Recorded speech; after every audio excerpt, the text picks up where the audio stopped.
Ho ho buddies, welcome to Borderline Games. I'm Gareth and today we're playing Chaos Head. Last time, we escaped the clutches of Suwa and the police apparently. We bumped into Fez outside of the venue that she likes to play at. Gigantes? Something like that. And we ran off together.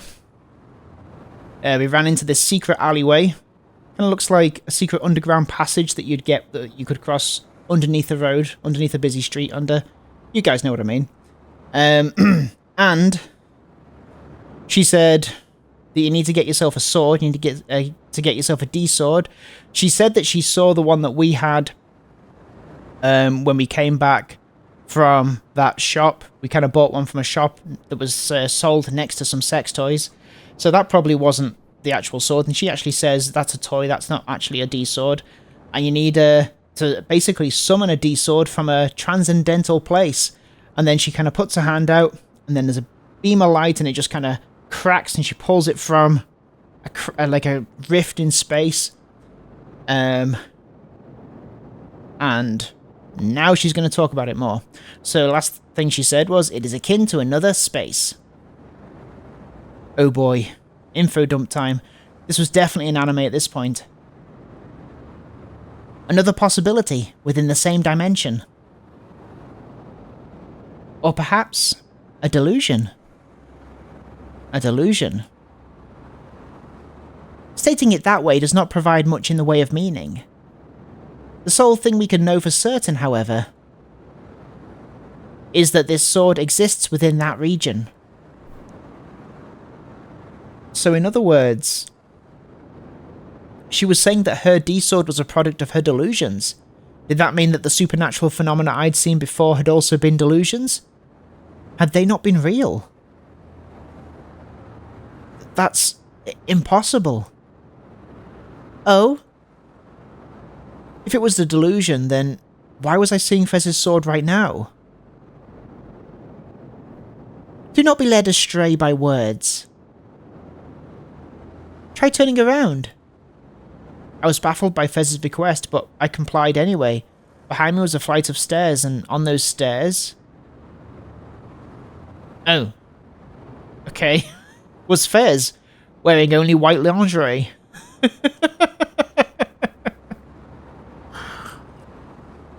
Cool. What? Fez was standing right beside me. Fez was standing on the stairs right in front of me. Two of the same person in the same place. And not only that, but one of them was incredibly sexy, wearing only her underwear. Okay. There she is. Completely and utterly flustered, I relentlessly snapped back and forth between the two Fezes over and over again, comparing them. They were exactly the same, right down to their facial features, height and hairstyles. The only differences were their clothes and whether or not they were carrying a sword. They weren't twins or anything like that, and they didn't just look alike. They were one and the same. I was used to seeing girls in their underwear in a roge, but here I couldn't handle it for some reason. I'd run into Nanami's smelly, piss-stained underwear countless times, so you'd think this would be no big deal, but for whatever reason I couldn't get myself to follow that line of logic. Fez was standing in the middle of this disgusting underpass. That's what it is, that's what it's called, it's an underpass. In only her underwear. I felt like I was about to lose my mind from how unbelievable the situation was. Even though I knew I shouldn't look at her, I couldn't help but feel like I was this close to stealing a glance anyway. It took an insane amount of willpower to keep my eyes down. I'm sorry. I automatically apologized. Because I knew that only a few minutes ago, I'd had a delusion about this very thing. Fez wearing white lingerie. Lingerie. This is the delusion you wished for. Oh, okay. The two Fezes said this at the same time as if they could see right through me. I jumped, startled. I could feel my face rapidly turning red. I needed an excuse. I needed a way out of this. If a 3D girl labelled me as a pervert, it'd be over. I'd be socially obliterated. Okay, wait. While that may be important, the more pressing matter is what the hell is happening.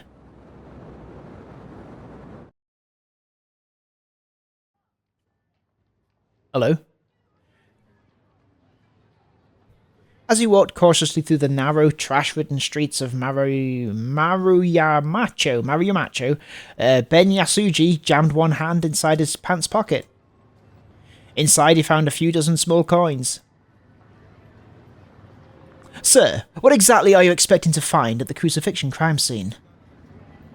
It's already been more than 2 weeks since it happened. Don't you think it's been investigated well enough? With all due respect, new evidence isn't just going to pop out of thin air. Au contraire. His partner, Detective Suwa, had been walking behind him, grousing in an irritated voice for quite some time. That was understandable, of course, as the job originally assigned to them had been to tail an important witness for the new gen cases, Nishijou Takumi. However, the two of them had abandoned their tailing mission, and had instead come to the scene of the third new gen incident, colloquially known as the crucifixion. Ban had decided to abandon their original task of tailing Nishijou Takumi, forcing the burden onto some other detective in the same jurisdiction. The rookie detective Suwa was not pleased by this. Come on, there's no way this'll pan out. Let's just go back to tailing already. The rookie detective had consistently been pushed around by his senior without any explanation, and he could not stand it. For that reason, he'd been insistently trying to persuade Ban for a long while now, but to this Ban only said, "Oh, quit your yapping and follow me." He remained aloof and refused to heed his junior's perfectly sound arguments. Finally, they at last came across a narrow road blocked off by a yellow barricade tape. As Suwa let out the latest in his myriad of sighs, his cell phone began vibrating near his chest. He quickly took out his phone, which had been set to vibrate, assumed the look of a capable detective, and pressed the accept button. Suwa here. Yes. Yes. As he listened to Suwa's voice coming from behind him, Ban came to a stop in front of the barricade tape. Behind that tape was the crime scene. A deep darkness had settled over the area just as it had when the crime had been committed. But now there was no remaining traces of the incident, save for the barricade tape. You lost him? A girl? Looks like they got us. Alright. Then go ahead and head back to his house in Shinzen. Yes. Make sure to keep your eyes peeled.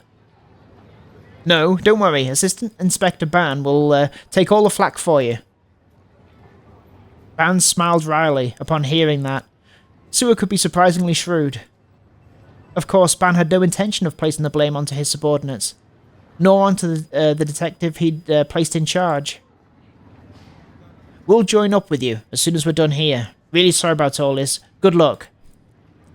Right as Suwa hung up the phone and returned his begrudging gaze to Ban, Ban ducked under the tape. Suwa had no choice but to reluctantly accompany him. They lost him, eh? He figured out he was being tailed. Seems like there'd been some commotion on an internet cafe a bit before that. At an internet cafe a bit before that. A bit before that. And the girl? Kishimoto Ayase. Ah, the little lady from the band that's been causing us all a whole host of trouble. What's the connection between them? They both go to the same school. Same year, even. Other than that, nothing in particular. They're not even classmates. Ban brought a hand to his chin, savouring the rough texture of his stubble for a moment. After which he took out several coins from his pocket and started counting them, in the dark, one by one. Suwa stared at his eccentric senior with a puzzled look on his face. What are you up to? Of course I can't find a 5-yen coin when I actually need one. Suwa, you have a 5-yen coin on you. Perplexed, Suwa took a 5 yen coin out from his wallet and held it out to Ban. However, instead of taking it straight away, Ban tore the bottom button off the shirt he was wearing. He then untied the thread, fastened to the button. Sir, have you finally lost it? You've got a real mouth on you, you know that? Ban chuckled and lightly whapped Suwa on the head. He then took the thread and weaved it through the hole in the centre of the coin.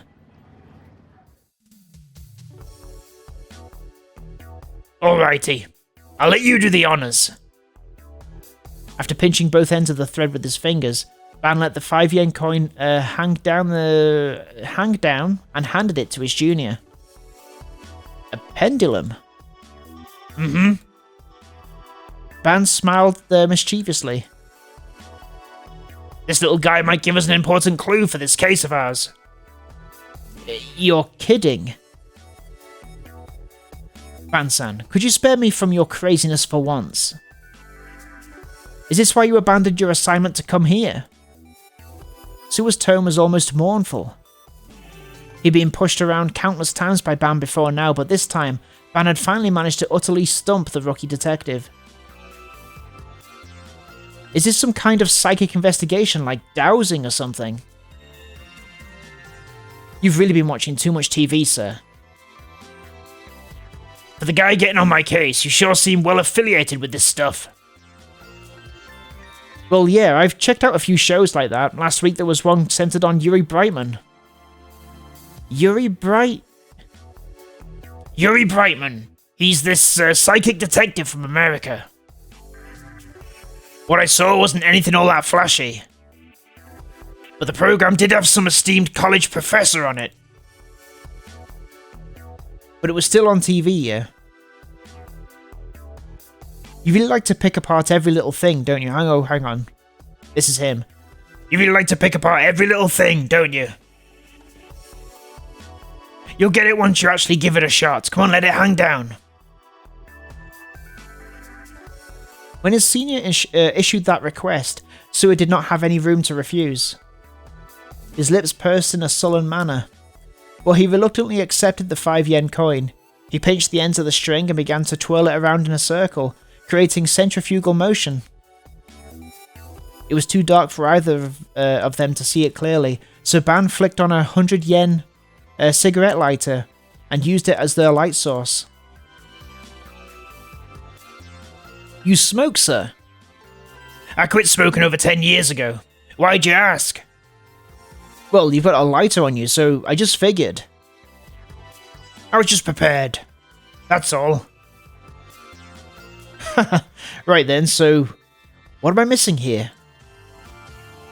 Try moving it around a bit more, and then try to stop it. Ban monitored the movement of the 5 yen coin intently. Ban's eyes were so intensely serious. Suwa could no longer complain about this being a pointless exertion. Just as I thought. You get it now, Suwa? Get what? The movement of the coin.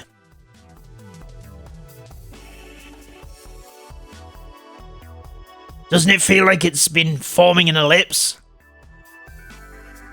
Using the thread as support, the dangling 5 yen coin was slowly revolving around in a circular motion. Suwa cocked his head. It's not just because of how I'm swinging it or something. Are you trying to make an ellipse? Well, no, I just kind of made it go around. Try not to move your hand as much. Okay. Suwa consciously tried to move his hand in a circular fashion, but no matter how hard he tried, the trajectory drawn by the 5 yen coin was always elliptical in shape. This is real weird. Even if you try to force it to make a different shape, it won't let you, right? Ban's face was full of pride. Suwa, on the other hand, was still not convinced and continued relentlessly in his quest to try and change the motion of the pendulum. Well, it's not like this phenomenon can be witnessed just anywhere in Shibuya. Even so, oh, hang on, this must be Ban, right? Even so, I've heard that there are about a dozen places where the same thing happens. Huh. This really is pretty out there. What does this have to do with the case? Everything. Ban looked up in satisfaction, put his lighter back in his pocket, then retrieved the hand fan that he'd stabbed between his belt and his pants. Okay. Do you know why Shibuya attracts so many young guns to it? What, because this 5 yen coin forms in the lips? Suwa thought he was making a clever jab, but Ban nodded readily in response, calmly fanning his face all the while. Yep. You got it. He gets it. Okay. Ah, we're back here. Is this Ban talking, maybe? Whilst we're looking at this? Or is it Fez? Let's assume it's Fez until we know different. Why do you think that Shibuya attracts so many youths? Suddenly, the conversation I was having with Fez transitioned into something completely unrelated. Okay, cool, we are talking to Fez. But I was actively somewhat relieved by that. I'd expected Fez to start treating me like a pervert, but she just ignored it, like nothing had even happened.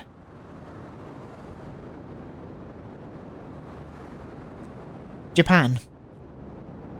No, even if you examine the entire world, you'd not find many places similar to this one. Did this have something to do with D-swords? If not, then I didn't care. I had to somehow find a way to get Fez to tell me how to get my hands on a real D-sword.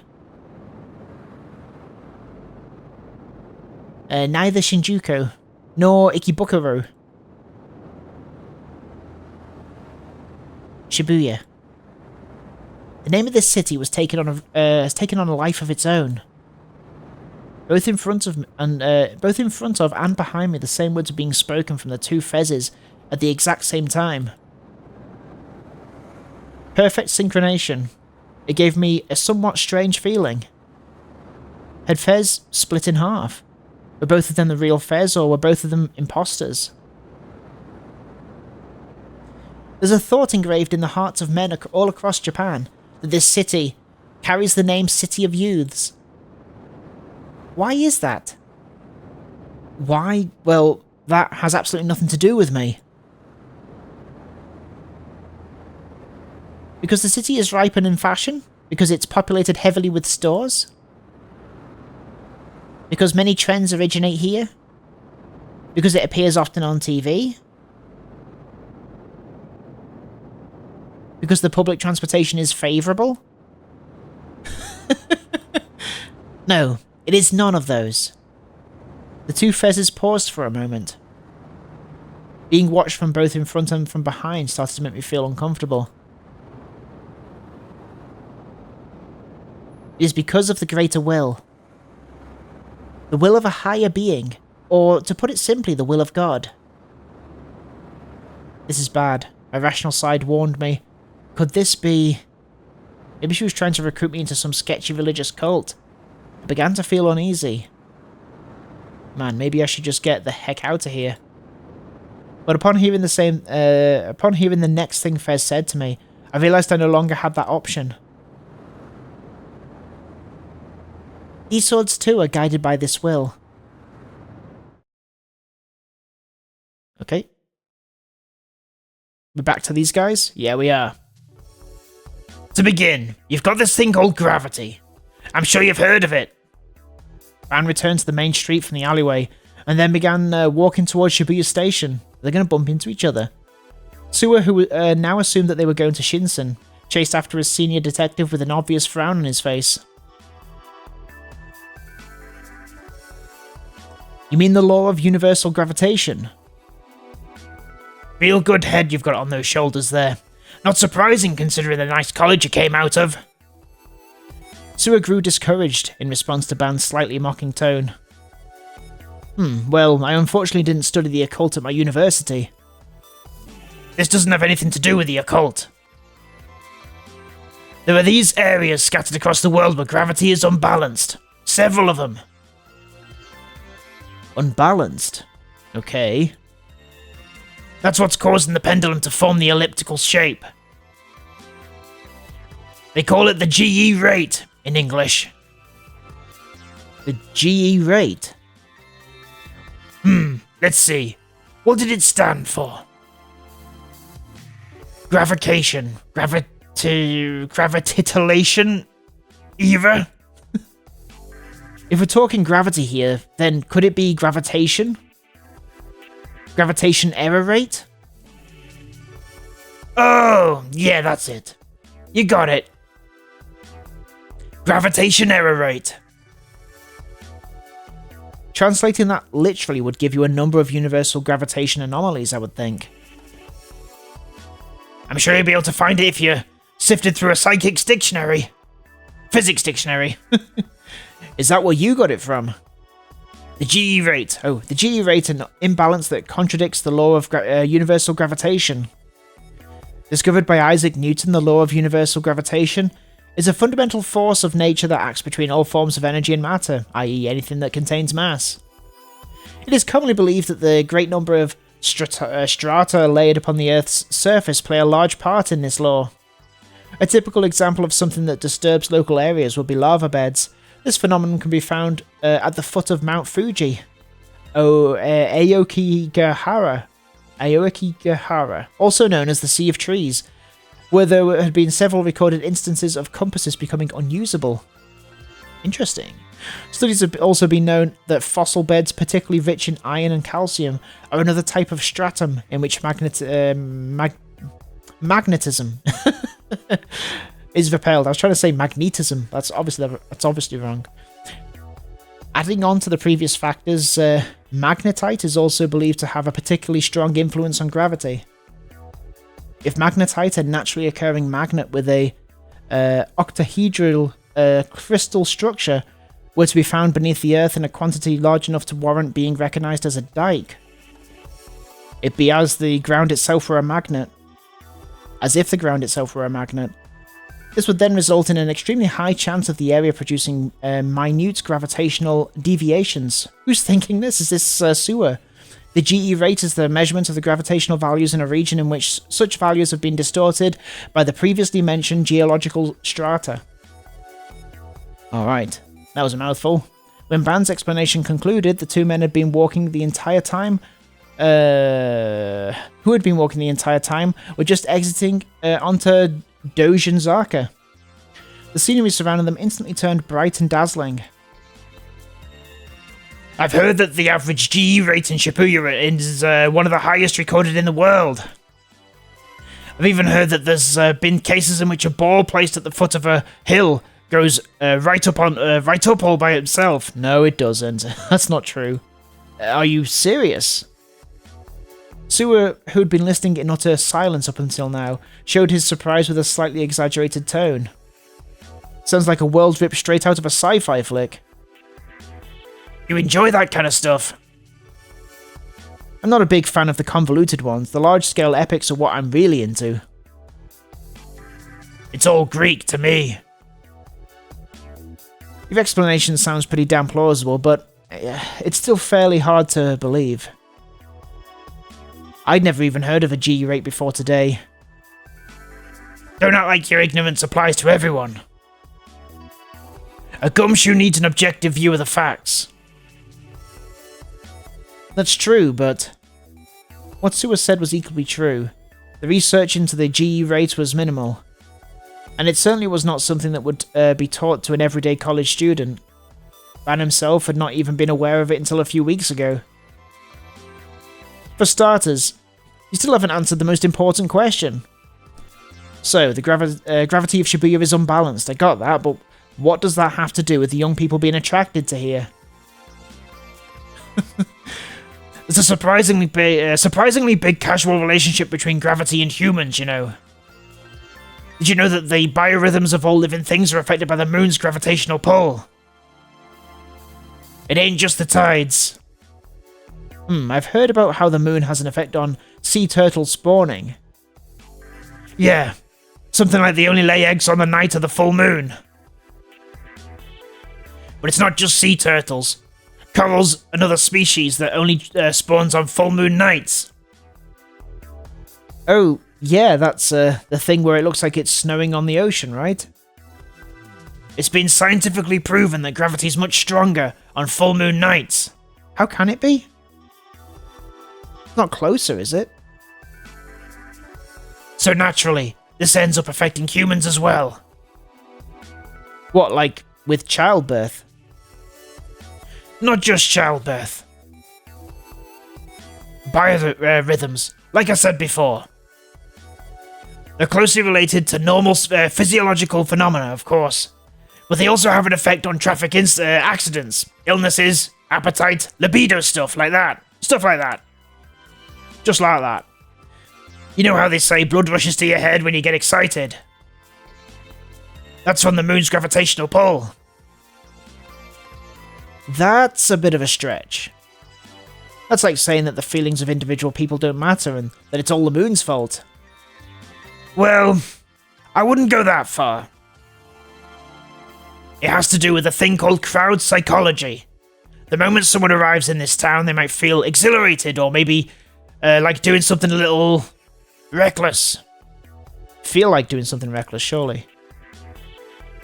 Or maybe they feel exhilarated like they're doing something reckless, maybe? This then likely applies to people's reactions to the string of new-gen incidents.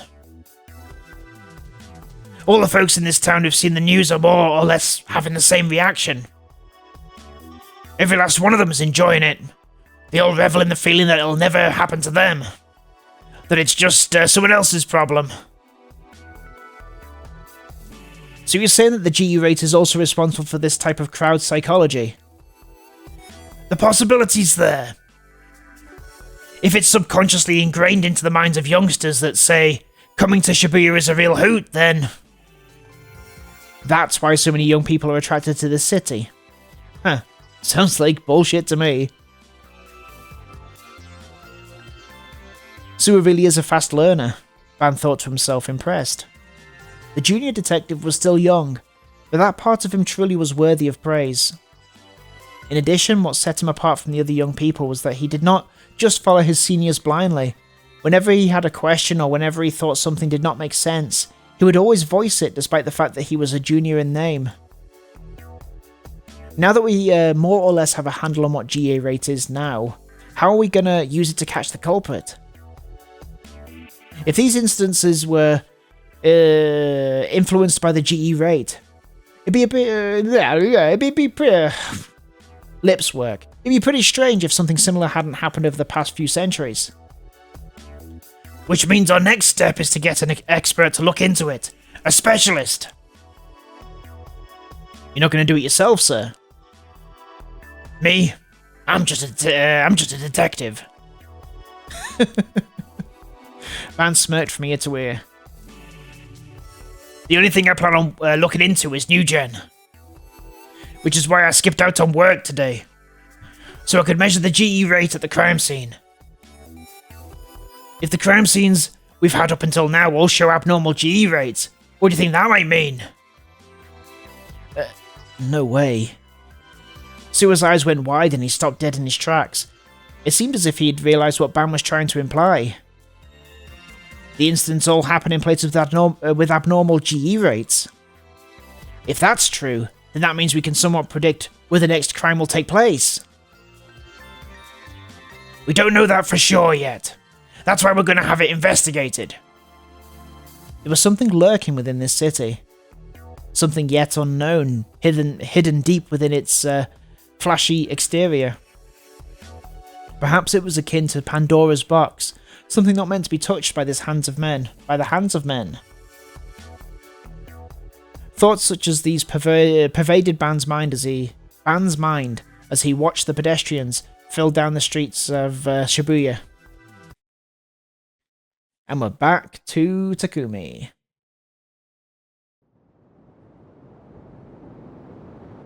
These swords too are guided by that will. As soon as I heard those words, I knew I couldn't take it anymore. Fez had been going on and on about all these things I didn't care about, all while continuing to dodge what I'd actually asked her. I couldn't possibly care any less about some greater will or why Shibuya attracts young people or whatever else. There was only one thing I wanted to know. How do I get my hands on a D-sword? Mustering up my courage, I asked Fez that question. Tell me. Without changing her aloof expression, Fez gazed down at the D-sword she was holding. Despite how gigantic the sword was, she seemed to be handling it with incredible ease. Maybe she just had an absurd level of physical strength or something. It isn't something one can teach.